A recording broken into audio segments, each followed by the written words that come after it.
বাংলার বাড়ি আবাস যোজনা প্রকল্পের সমস্ত সুবিধাভোগীদের জন্য আরও একটি ভিডিও নিয়ে আসলাম। তো এইখানে বলছে আবাস যোজনায় 150 দুস্থ পরিবার তালিকা থেকেই বাদ পড়লো। তো কোন জেলার থেকে এবং কেন বাদ পড়লো আজকের ভিডিওটির মাধ্যমে আলোচনা করব। কিভাবে আপনি করবেন নতুন করে আবেদন, তো আজকের ভিডিওটির মাধ্যমে কিন্তু অবশ্যই আলোচনা করব।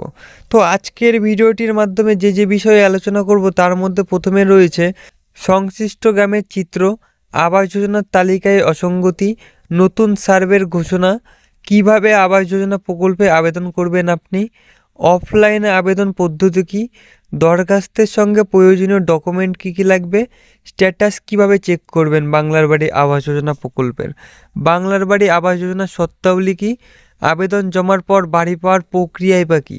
তো আজকের এই ভিডিওটির মাধ্যমে এই 9টি বিষয়ে আলোচনা করব। তো আলোচনা শুরু করার আগে আপনাদের সকলকে একটি কথা জানাতে চাই। আপনাদের মধ্যে অনেকেই আছেন যারা আমার চ্যানেলে নিয়মিত ভিডিও দেখেন কিন্তু আমার চ্যানেলটি সাবস্ক্রাইব করতে ভুলে গিয়েছেন। তাদের উদ্দেশ্যে জানাতে চাইছি তারা প্লিজ আমার চ্যানেলটি সাবস্ক্রাইব করে পাশে রাখা বেল আইকনটি প্রেস করে রাখুন পরবর্তী ভিডিও নোটিফিকেশন সকলের আগে পাওয়ার জন্য। তো এইখানে বলছে মুরাইরর 2 নম্বর ব্লকের আমডোল পঞ্চায়েতের উত্তর রামচন্দ্রপুর গ্রামের সরকারি আবাস যোজনার তালিকা নিয়ে অসন্তোষ দেখা গিয়েছে। মাটির বাড়িতে বসবাস করেও এই গ্রামের 150টি পরিবার সরকারি আবাস যোজনার তালিকা থেকে বাদ পড়েছেন। তো বোঝা গেল এখানে কোন জেলায় কোন পঞ্চায়েতের দপ্তরে 150টি পরিবার আবাস যোজনা তালিকা থেকে বাদ পড়েছে। তো এখানে আরও বলছে এদিকে যাদের পাকা বাড়ি রয়েছে কিংবা আর্থিকভাবে সচ্ছল তাদের নামই আবাস যোজনার তালিকায় অন্তর্ভুক্ত হয়েছে এবং তারাই এই প্রকল্পের অধীনে পাকা বাড়ি পাচ্ছে। এই অসঙ্গতির প্রতিবাদে গ্রামের দরিদ্র পরিবারগুলি বিডিও অফিসে লিখিত আবেদন জমা করেছে। তাদের সেই আবেদন কপি পাঠানো হয়েছে জেলা শাসকের কাছেও। তো যাই হোক, আজকের ভিডিওটির বিষয়সূচি সম্পর্কে আলোচনা শুরু করি। তো সবার প্রথমে আমরা আলোচনা করব সংশ্লিষ্ট গ্রামের চিত্র সম্পর্কে। তো এইখানে বলছে পাগলা নদীর ধারের অবস্থিত উত্তর রামচন্দ্রপুরের গ্রামের অধিকাংশ মানুষরাই দিনমজুর। বেশিরভাগ মানুষের বাড়ি মাটির তৈরি। বর্ষার সময় ত্রিপল দিয়েই কোনোভাবে মাথা গোঁজার জায়গা তৈরি করেছেন তারা। প্রতি বছর বর্ষার শুরুতেই প্রশাসন থেকে ত্রিপল সরবরাহ করা হয়, তবে তা সাময়িক ভরসা যোগায়। কিন্তু এই মাটির বাড়িতে তাদের পক্ষে থাকা দুর্বিষহ হয়ে ওঠে। বিশেষ করে বৃষ্টির সময় তাদের দুর্ভোগ চরম শীর্ষে পৌঁছে যায়। তো এরপরে আমরা আলোচনা করব আবাস যোজনার তালিকায় অসঙ্গতি সম্পর্কে। তো এখানে বলছে 2022 সালে এই গ্রামের দুস্থ পরিবারগুলি সরকারি পাকা বাড়ি পাওয়ার জন্য আবেদন করেছিলেন, কিন্তু এবছর নতুন সার্ভেতে মাত্র 43 জনের নাম ওই তালিকায় এসেছে। অভিযোগ উঠেছে যাদের পাকা বাড়ি রয়েছে তাদের নামই ওই তালিকায় আছে, অর্থাৎ যারা আবেদন করেছেন যারা সত্যিকারেরই এই বাড়ি পাওয়ার যোগ্য অধিকারী তাদের নামই নেই, যারা অযোগ্য তাদের নামই ওই তালিকায় চলে এসেছে, অর্থাৎ 43 জনের নাম সেই গ্রামের মধ্যে। তো এখানে আরও বলছে অথচ যারা প্রকৃতই দারিদ্র মানুষ এখনও পর্যন্ত মাটির বাড়িতেই থাকেন তাদের নাম এই তালিকা থেকে বাদ পড়েছে। স্থানীয় বাসিন্দাদের দাবি তারা 150 জন পরিবার অত্যন্ত দরিদ্র, তাদের বেশিরভাগই মাটির বাড়িতে থাকে। অথচ তালিকায় রয়েছে এমন অনেকেরই নাম যাদের পাকা বাড়ি রয়েছে, অর্থাৎ যাদের পাকা বাড়ি রয়েছে তালিকাতেও তাদের নাম এসছে, অ্যাকচুয়ালি যাদের মাটির বাড়িতে বসবাস করে তাদের নাম সেই তালিকাতেই নেই। তো এরপরে আমরা আলোচনা করব নতুন সার্ভের ঘোষণা সম্পর্কে। তো এখানে বলছে পঞ্চায়েতের প্রধান নাজিমুদ্দিন শেখ এই তালিকা নিয়ে বিডিওকে লিখিত আবেদন জমা দিয়েছেন। বিডিও অফিসার মিন্টু ঘোষাল জানিয়েছেন 21শে নভেম্বর একটি পুনরায় সার্ভে করা হবে। এই সার্ভেতে পাকা বাড়ি অর্থাৎ আর্থিকভাবে সচ্ছল ব্যক্তিদের তালিকা থেকে বাদ দেওয়া হবে এবং প্রকৃত দরিদ্রদের নাম অন্তর্ভুক্ত করা হবে। তিনি আরও বললেন গ্রামবাসীদের অভিযোগ খতিয়ে দেখা হচ্ছে। নতুন নির্দেশিকা অনুযায়ী যোগ্য ব্যক্তিদের তালিকা তৈরি করা হবে এবং অযোগ্যদের তালিকা থেকে বাদ দেওয়া হবে। তো এরপরে আমরা আলোচনা করব কিভাবে আপনি আবাস যোজনা প্রকল্পে আবেদন করবেন। বাংলার বাড়ি আবাস যোজনা প্রকল্পে বাড়ি পাওয়ার জন্য 2 রকমভাবে আবেদন করা যায়। প্রথম রয়েছে অফলাইন এবং দ্বিতীয় রয়েছে মুখ্যমন্ত্রীর হেল্প ডেস্কের মাধ্যমে সরাসরি আবেদন। তো আপনি ঠিক করে নেবেন কিভাবে আপনি আবেদন করবে। আমাদের এই ভিডিওটির মাধ্যমে বিস্তারিত আপনাকে ব্যাখ্যা করে দেখানো হবে। তো সবার প্রথমে আমরা আলোচনা করব অফলাইনে আবেদন সম্পর্কে। তো এখানে বলছে বাংলার বাড়ি আবাস যোজনা প্রকল্পে আবেদন করা নির্দিষ্ট কোনো আবেদন ফর্ম নেই। যারা এই প্রকল্পের শর্তাবলী মেনে বাড়ি পাওয়ার যোগ্য তারা সাদা কাগজে দরখাস্ত লিখে ব্লক উন্নয়ন অফিসে জমা দিতে পারেন, কিন্তু দরখাস্তের সঙ্গে কিছু প্রয়োজনীয় ডকুমেন্ট জমা করতে হবে আপনাকে। এছাড়া দরখাস্তের নিজের নাম, ঠিকানা এবং বাড়ির প্রয়োজনীয়তা কারণ উল্লেখ করতে হবে। এবং আপনি যদি সরকারি কোনো চাকরিজীবী হয়ে থাকে আপনার বাড়িতে বা আপনি নিজে, তাহলে কিন্তু আপনি বাড়ি পাবেন না। তো যাই হোক, এরপরে আমরা আলোচনা করব দরখাস্তের সঙ্গে প্রয়োজনীয় ডকুমেন্ট আপনাকে কী কী দিতে হবে। অফলাইনে আবেদন করার জন্য দরখাস্তের সঙ্গে যে যে ডকুমেন্টগুলি প্রয়োজন হবে সেইগুলি হলো বর্তমানের 1 কপি রঙিন ছবি, আপনার আধার কার্ডের জেরক্স, রেশন কার্ডের জেরক্স, ব্যাংকের পাসবুকের জেরক্স, আপনার জমির রেকর্ডের জেরক্স। তো এই কটা জিনিস আপনাকে দিতে হবে।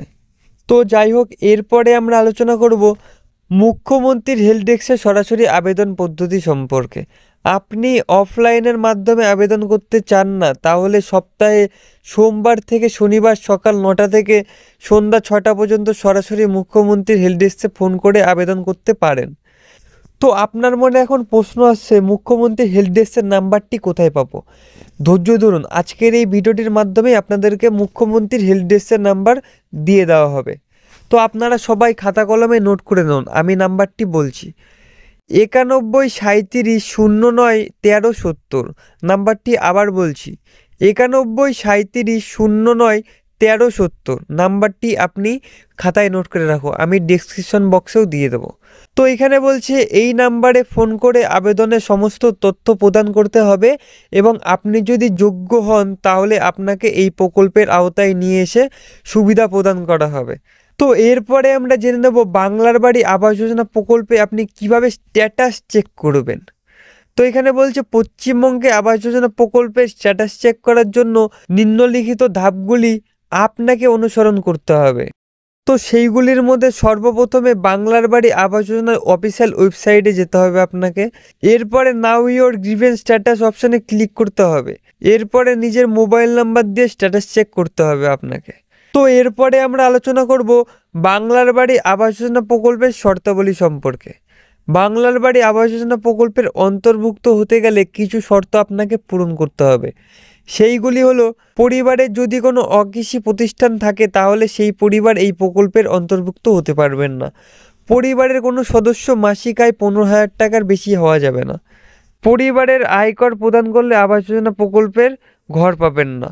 পূর্বে কোনো আবাসন প্রকল্পের অংশগ্রহণ করে থাকলে এই প্রকল্পের সাহায্য পাবেন না। পরিবারে কোনো পাকা বাড়ি থাকা যাবে না। পরিবারের কোনো সদস্য সরকারি কর্মকর্তা হওয়া যাবে না। তো এখানে আরও বলছে সেচযুক্ত 2.5 একরের বেশি জমি থাকা যাবে না। সেচবিহীন 5 একর বা তার বেশি জমি থাকা যাবে না।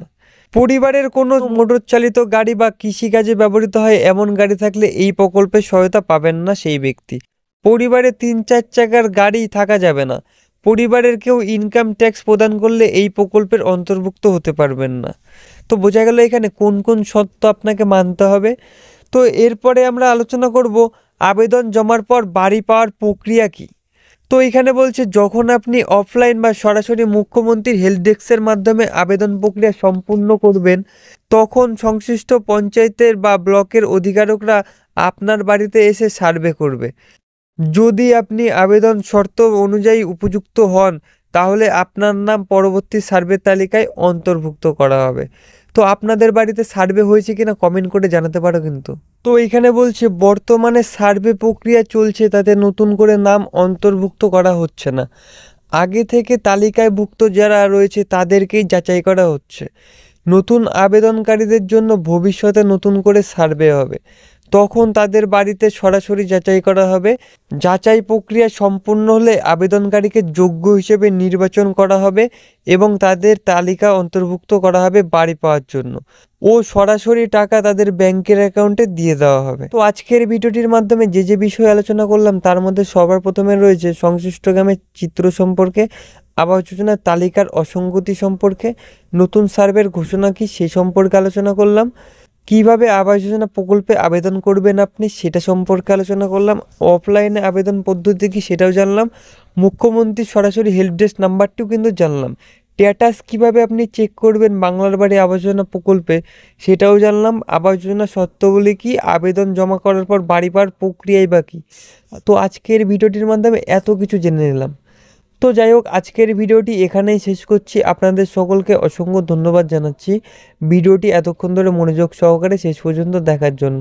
ভিডিওটি ভালো লাগলে পরে অবশ্যই লাইক কমেন্ট শেয়ার করবেন এবং আমার চ্যানেলে নতুন হলে চ্যানেলটি সাবস্ক্রাইব করে পাশে রাখা বেল আইকনটি প্রেস করে রাখবেন সমস্ত সরকারি প্রকল্পের খবর সবার আগে পাওয়ার জন্য।